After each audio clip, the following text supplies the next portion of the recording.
जंगली हंस। किसी जमाने में एक राजा हुआ करता था जिसके 11 बेटे और एक लड़की थी जिसका नाम था एलाइजा। सभी 12 बच्चे होशियार और तीरंदाज में तेज थे। वो अपनी शाही दुनिया में बहुत खुश थे। फिर एक दिन राजा ने फिर से शादी करने का फैसला किया क्योंकि उसकी पहली पत्नी के गुजर जाने के बाद वो अकेलापन महसूस करने लगे थे। एक शाही जश्न में शादी हुई। बच्चे अपनी नई माँ का बेसब्री से इंतजार कर रहे थे। उन्हें लगा अब माँ की जो कमी थी वो पूरी हो जाएगी, लेकिन यही उनकी गलतफहमी थी।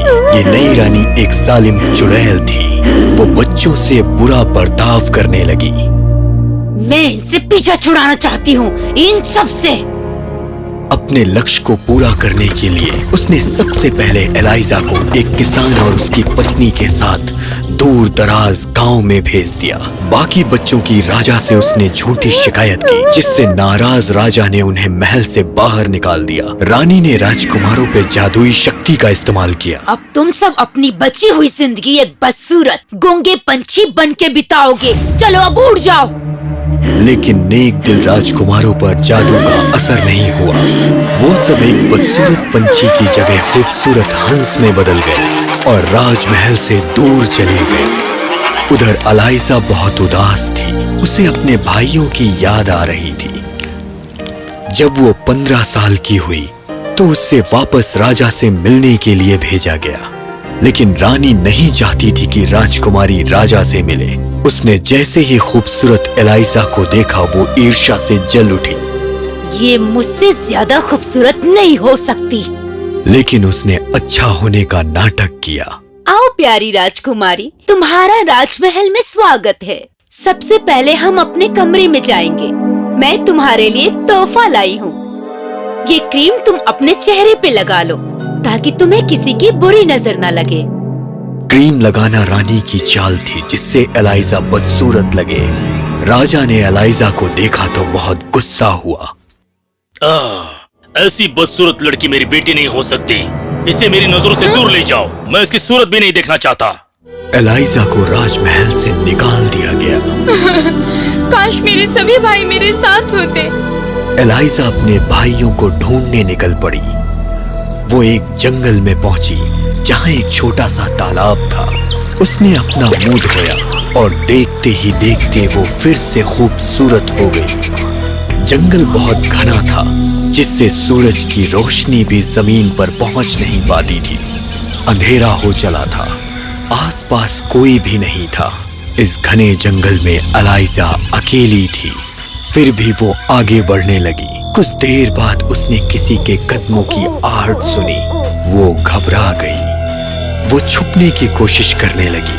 इससे पहले वो छुप पाती कि उसके सामने एक बूढ़ी औरत आ गई। क्या तुम डर गई?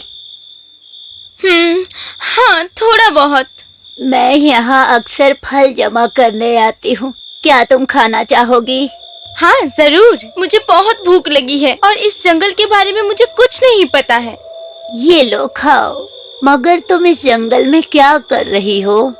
मैं 11 राजकुमारों को ढूंढ रही हूँ। क्या आपने उन्हें देखा है? नहीं, मैंने नहीं देखा, लेकिन मैंने कुछ हंसों को देखा है जिनके सिर पे ताज था। वो नदी में तैर रहे थे। अगर तुम उस तरफ जाओगी तो वो तुम्हें नजर आएंगे। एलाइजा ने उस बूढ़ी औरत को शुक्रिया कहा और फिर अकेली नदी की दिशा की तरफ चल पड़ी। कुछ दूर चलने के बाद वो वहाँ पहुँची जहाँ नदी और सागर मिलते थे। यहाँ तो कोई भी नहीं है। अब मैं अपने भाइयों को कैसे ढूंढूंगी? कुछ ही दूरी पर एलाइजा ने 11 सफेद हंसों के पंख देखे। ये तो पूरे 11 हैं। लगता है अब मेरे भाई मुझे जल्द ही मिलेंगे। सूरज डूबने वाला था। तभी उसने 11 खूबसूरत हंसों को आसमान में उड़ते देखा जो समुंदर के किनारे वापस आ रहे थे। वो सभी एलाइजा के सामने आए और देखते ही देखते वो 11 राजकुमारों में बदल गए। भाइयों, ओह, आखिर मैंने तुम सबको ढूंढ ही लिया। मैं एलाइजा हूँ। वो सभी एलाइजा को देखकर खुश हुए। उस रानी के श्राप से हम हंस में बदल गए। हम दिल में हंसों की तरह उड़ते हैं और सूरज ढलते ही इंसानों में बदल जाते हैं। हमें साल में एक बार घर जाने को मिलता है। अब हम कल राजमहल में जाएंगे। क्या तुम हमारे साथ चलोगी? हाँ, मैं साथ चलूंगी और ये श्राप से मुझे तुम सबको आजाद कराना है। दूसरे दिन सुबह सभी राजकुमार फिर से हंसों में बदल गए। फिर उन्होंने एलाइजा को एक जाल पर बैठने को कहा और वो जाल को उठाकर उड़ चले। एलाइजा को इस हवाई सफर में बहुत मजा आ रहा था, क्योंकि वो बादलों से, पहाड़ों से, जंगलों से, शहरों से, गांवों से और राजमहल से भी गुजर रही थी। शाम ढलते ही वो सब एक गुफा के पास आकर रुक गए। वो रात में यहीं रुकने का फैसला किए और जब एलाइजा रात में सो रही थी, उसने सपने में देखा कि एक परी उससे मिलने आई है। एलाइजा को लगा कि वो परी जंगल में मिली उस बूढ़ी औरत की तरह है। प्यारी एलाइजा, मैं जानती हूँ तुम किस चिंता में डूबी हो। हाँ, मैं चाहती हूँ कि मेरे भाई श्राप से मुक्त हो जाए, पर ये कैसे होगा मुझे समझ नहीं आ रहा है। तुम्हें अपना लक्ष्य पूरा करना है तो हिम्मत और सब्र के साथ काम करना होगा। अगर तुम्हें विश्वास है तो मैं तुम्हें उपाय बता सकती हूँ। मैं अपने भाइयों के लिए कुछ भी कर सकती हूँ। इसमें बहुत तकलीफ भी हो सकती है। मैं तकलीफ सहने के लिए तैयार हूँ, मुझे बस कोई रास्ता बताओ। एक खास किस्म की बिच्छू बूटी है जो गुफा के पास कब्रिस्तान में उगती है। उसे जमा करो और कूट के मोम बनाओ। फिर उनसे 11 कोट बुन लो। फिर उन कोट को हंसों पर फेंको और वो सब जादू से मुक्त हो जाएंगे। लेकिन एक बात का ख्याल रखना, जिस दिन तुम इस काम को शुरू करो तब से लेके काम के अंत तक तुम एक शब्द भी नहीं बोलोगी। अगर तुम बोल पड़ी तो तुम्हारे भाइयों का अंत होगा। ठीक है, मुझे मंजूर है। ये बोलते ही एलाइजा उठ गई, पर उसे लगा ये तो सिर्फ एक सपना था। उसने अपने भाइयों को ढूंढा, लेकिन वो वहाँ नहीं मिले। ये वक्त है, मुझे अपना काम शुरू करना होगा। वो बाहर निकलकर बिच्छू बोटी को जमा करने लगी। उसके कांटे एलाइजा के हाथों में चुभ रहे थे, लेकिन एलाइजा ने बर्दाश्त कर लिया और हिम्मत नहीं हारी। वो बिच्छू बोटी को लेकर गुफा में आई और कूट के मोम बनाया। एक चूहा एलाइजा को ये करते देख रहा था। उसे ये बहुत अच्छा लगा और उसने उसकी मदद करनी शुरू कर दी। रात में जब एलाइजा के भाई गुफा में आए तो उन्हें ये सब देखकर बहुत अजीब लगा। तुम क्या कर रही हो एलाइजा? कुछ तो कहो प्यारी बहना, ऐसे चुप मत रहो, कुछ तो बोलो।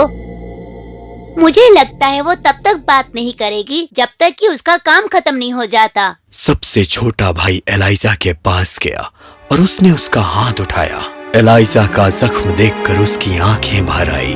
कुछ आंसू की बूंदें एलाइजा के हाथ पर गिरे। इससे उसका दर्द कुछ कम हुआ और उसे सुकून मिला।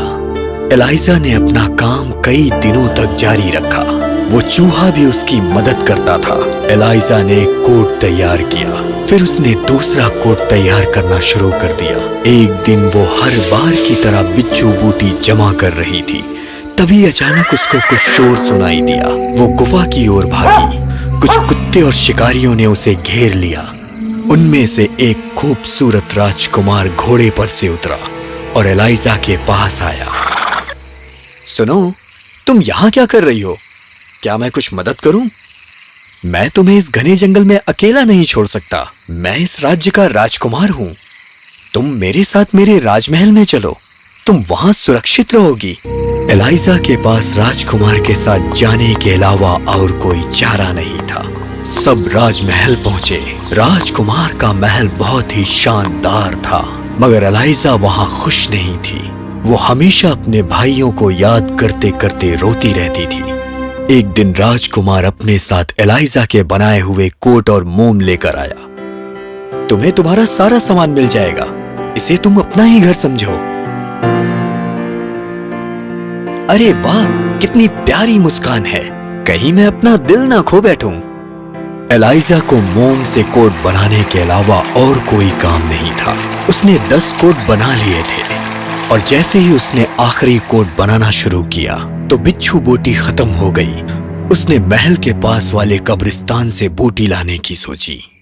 रात होते ही वो महल से बाहर निकली और कब्रिस्तान पहुंची। जैसे ही उसने बूटी तोड़नी शुरू की तभी वहां राजकुमार के सैनिक आ पहुंचे। सुनो लड़की, तुम यहाँ क्या कर रही हो? बिच्छू बूटी इकट्ठा कर रही हो? आखिर किस लिए? जरूर कोई जादू टोने वाला मामला होगा। मुझे पहले से ही शक था कि तुम चुड़ैल हो। मेरी बात सही नहीं की ना राजकुमार? मैंने अपने आदमियों पर पहले यकीन नहीं किया, मगर अब कल इसे अदालत में पेश करो। कल इसकी सजा का फैसला वहीं होगा। इसे सभी लोगों के बीच मौत की सजा दी जाए। इसे हाथी के पैरों के तले कुचला जाए। ऐसी चुड़ैल को हमारे देश में कोई जगह नहीं। इसे कल के कल ही सख्त सजा दी जाए। आखिर में यह फैसला लिया गया कि एलाइजा को राजमहल से दूर एक टापू पर भेज दिया जाए। उसे एक कैद खाने में बंद कर दिया गया, जहां उसकी ये आखिरी रात होगी।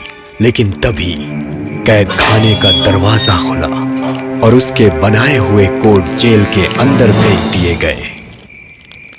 अरे ये तुम्हारे लिए भेजा है, इससे तुम्हें ठंड नहीं लगेगी। मेरा काम पूरा करने का यही आखिरी मौका है, पर मुझे मोम बनाने के लिए और बिच्छू बूटी की जरूरत है। तभी उसने उसी चूहे को खिड़की पर देखा। उसने तुरंत अपना काम शुरू कर दिया। चूहा जेल और कब्रिस्तान के बीच दौड़ने लगा। वो काफी सारा बिच्छू बूटी इकट्ठा करता और एलाइजा के पास ले आता। एलाइजा सुबह होने तक आखिरी कोट बनाती रही। वो घोड़ा गाड़ी में भी कोट बनाती रही। लोगों की भीड़ होने के बावजूद भी वो अपना काम करती रही। वो उस जहाज तक पहुंचने ही वाली थी जो उसे टापू तक ले जाएगा। तभी अचानक उसे एक जानी पहचानी आवाज सुनाई दी। एलाइजा ने देखा कि 11 हंस आसमान में उड़ रहे थे। वो सारे हंस उसकी सुरक्षा के लिए उसके पास आ गए और उसे देखने लगे। एलाइजा ने अपना आखिरी कोट पूरा कर लिया और एक के बाद एक कोट उन हंसों को पहनाने लगी और वो 11 हंस एक एक करके सुंदर राजकुमार में बदल गए। ये हमारी बहन है और ये बेकसूर भी है। मैंने अपने भाइयों को बचा लिया। अब मैं बोल सकती हूँ, मैं कोई चुड़ैल नहीं। मैं तो बस अपने भाइयों को उस चुड़ैल के शाप से आजाद कराना चाहती थी। एलाइजा ने राजा को सारी कहानी बताई। राजा को अपने किए पर बहुत शर्मिंदगी महसूस हुई। मैंने तुम पर बिना कारण शक किया, मुझे माफ कर दो। राजकुमारी, क्या तुम मुझसे शादी करोगी? हाँ। पूरी प्रजा राजकुमार की शादी से बहुत खुश थी।